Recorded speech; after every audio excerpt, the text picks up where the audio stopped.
Fala, Abs, que livro é esse aí? Pedro, esse aqui é o livro Streetwise, Getting to and Through Goldman Sachs, trajetória pessoal do Lloyd Blankfein, foi CEO do Goldman Sachs. Eu recomendei esse livro no Instagram, no Reel, e o lançamento foi lançado agora em março. Uma pena porque ele fez toda a divulgação do livro na mídia americana, mas coincidiu com os ataques ao Irã, a guerra no Irã, e aí acabou... Deve ter atrapalhado, né? Atrapalhou pra caramba, você imagina. Ele tinha toda uma agenda de divulgação do livro e acabou que a imprensa deu pouca atenção. Mas ele tem uma trajetória muito importante, principalmente por ter sido o CEO do Goldman Sachs na crise de 2008, e teve um papel fundamental para que o fosse protegido, resguardado, e ele fez uma... E aí esse é o motivo que eu queria comentar e trocar essa ideia contigo, sobre a negociação do Goldman Sachs em 2008 com Warren Buffett, para que o Buffett viesse e aportasse capital.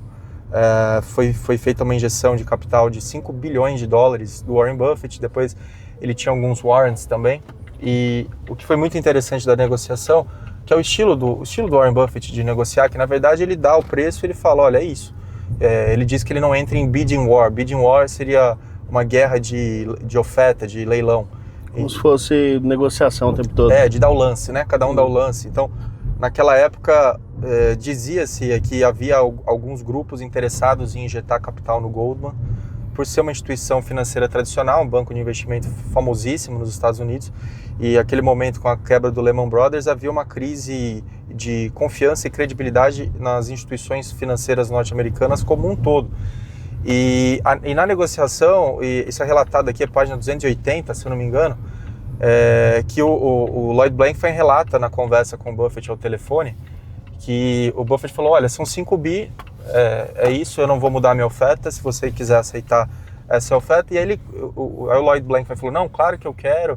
E ele ia começar a explicar, olha, nós vamos fazer isso e isso com esse dinheiro, vamos fazer tal coisa. Ele falou, olha, eu não quero que você me explique nada, inclusive eu estou indo tomar lá um sorvete com meu neto, no Dairy Queen, que é um fast food que é da Berkshire Hathaway, do Buffett. Que legal. Então eu não posso ficar muito tempo aqui ao telefone, mas eu confio na sua palavra, eu só quero que você e as principais lideranças do Goldman se comprometam a não vender as ações que vocês têm, e para mim isso é o bastante. Daí ele falou, não, eu vou mandar aqui um memorando assinado por todos. Ele falou, olha, não preciso de nada assinado, eu só quero a sua palavra. Se você me der a sua palavra, eu já estou satisfeito com isso. É uma passagem muito interessante, emblemática. Primeiro ponto, da força da palavra nos negócios, sem que haja necessidade de colocar tudo por escrito. Você acha que aqui no Brasil é assim? Não tem como, né? Senão já era. Aqui é tudo por escrito, assinou, reconheceu o firma ainda, né? Registra em títulos e documentos para fim de conservação. Todo mundo tem um cuidado muito grande, o que mostra que, na verdade, já tem pesquisa que mostra isso, que o brasileiro, ele é uma pessoa desconfiada. Ele desconfia das pessoas, ele não tem confiança nas pessoas. E isso repercute na segurança das relações, do tráfego negocial como um todo. O fato de você ter uma descrença, uma falta de credibilidade, de valor da palavra. E o Buffett, que é um cara totalmente old school, né, 95 anos de idade, ele sempre foi alguém que fechou os negócios apenas por acordos verbais. Sempre foi assim e sempre foi muito fiel a cumprir tudo aquilo que ele se comprometeu. Esse é o primeiro ponto. Você queria falar alguma coisa sobre essa questão? E isso é legal porque gera uma força de palavra mesmo, né? Você fala assim, ele sempre honrou sua palavra. Exatamente. Então, o que ele coloca a mão vai dar certo, mais ou menos isso, né? Exatamente. Imagina todos os outros parceiros empresários. É um toque de Midas, né? Que aquilo que ele toca vira ouro. Então, Buffett, ele foi muito inteligente e isso não foi, na minha opinião, né? Isso não foi algo casual, espontâneo. Isso eu acho que também tem um pouco de algo que é premeditado. Ou seja, ele percebeu que ele poderia criar um branding em torno do nome dele, uma reputação em torno do nome dele, que fizesse com que, a partir do momento em que ele ingressasse num negócio, que ele investisse num negócio, aquele negócio seria alçado a outro nível. Acho que a compra da Apple em 2016 teve isso também, no sentido de que a partir de agora eu tenho a Berkshire, né, a holding dele, o Buffett. Tem o Buffett. Eu tenho o Buffett aqui comigo. Junto desse negócio. Ele é um acionista relevante, então ele vai influenciar. E o Tim Cook, que é o CEO da Apple, foi o CEO pós-morte do Steve Jobs, ele reconhece abertamente que o Warren Buffett teve um papel muito importante na gestão e na criação de valor da marca, e o Warren Buffett já fez até em evento lá, o anual, encontro anual da Berkshire, ele já fez pronunciamento explícito reconhecendo a geração de valor que o Tim Cook fez aos acionistas da Apple, e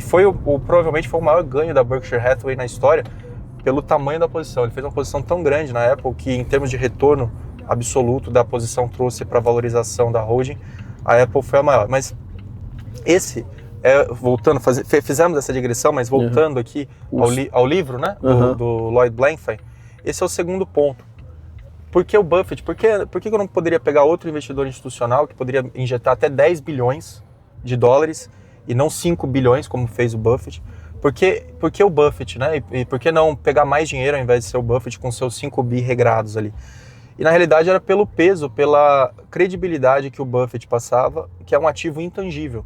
E o Goldman sabia que, a partir do momento em que ele anunciasse que a Berkshire Hathaway estava no Goldman, participando, já era. A empresa, a instituição como um todo seria vista de outra maneira, e não por acaso, após o anúncio, a ação se valorizou muito, muito mesmo, só pelo fato de ter anunciado a vinda do Warren Buffett. E vários outros investidores. Eles conseguiram emitir mais 5 bi, com muita facilidade.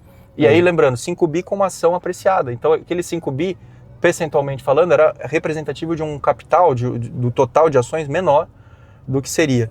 Então, esse é o segundo ponto, que a credibilidade, a sua reputação como marca é um valor intangível. Esse lance do intangível é muito legal. Nós fizemos um vídeo agora sobre isso, né? Cristiano e o LeBron James falando sobre a reputação, enfim. E o tanto que a sua credibilidade tem que estar em alta e, assim, focar também nessa perspectiva do intangível, que às vezes é uma marca que você não consegue... Que você não consegue precificar. Consegue tangibilizar ali, né?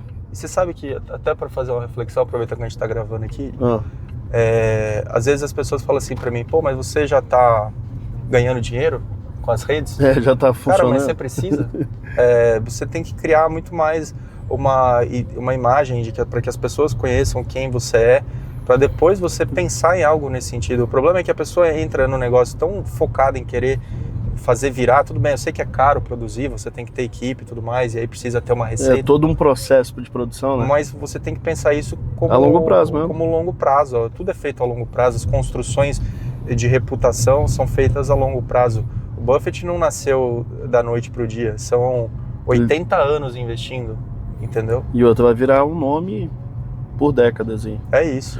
E a questão do digital também é isso, as pessoas entraram para tentar vender algo, não entraram para criar uma marca.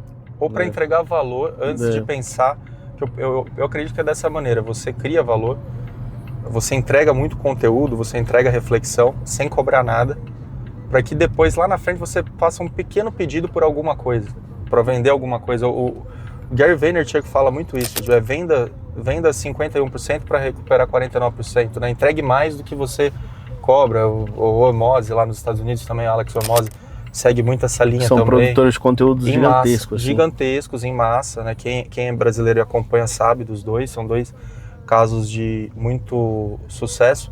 E tem tudo a ver com essa questão de você ter credibilidade, ter reputação e não ficar pensando em trocas de curto prazo, ganhos de curto prazo, para tentar extrair dinheiro rapidamente de alguém com uma promessa vazia e depois simplesmente sumir. Quantos casos, né, Pedro? Você que é estrategista e é do marketing, sabe, né? De várias pessoas que surgiram rapidamente. Cresceram de uma forma exponencial e depois sumiram. Então tudo isso serve de lição, por isso que eu gosto muito de ler, porque principalmente biografias, eu sou muito fã de biografias, até vou deixar uma recomendação, pode deixar uma recomendação? Pode deixar, coloca ela no cantinho aqui, ó. Do podcast Founders, do David Senra, nos Estados Unidos, é o meu podcast favorito, viu? Vai estar aqui em cima o link dele aí. E eu gosto também do Acquired, que é outro podcast americano que, enquanto o David Senra faz podcasts de biografias, o Acquired faz de histórias de empresas.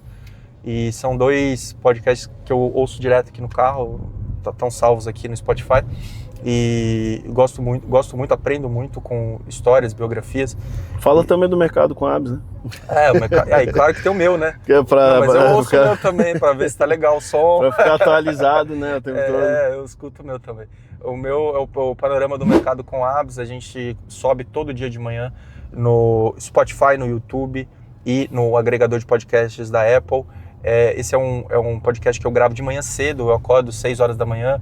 Estuda todo o mercado. E eu não faço. Gente, é importante falar isso, né, Pedro? Eu não faço esse podcast para ser um produtor de conteúdo. Eu faço o que eu faço para mim. O que você entendeu ali, a sua visão sobre aquilo. É algo que eu faço para mim isso há anos. Eu mesmo leio os jornais, vou lá, analiso. O que a gente está disponibilizando agora é o seu resumo. É o meu trabalho como investidor profissional. Eu já faço isso há anos, então eu tenho que ler jornal todo dia, eu tenho que acompanhar o que está acontecendo. Eu noto que aqui no Brasil tem uma carência ainda em cobertura internacional, um noticiário muito enviesado para o país.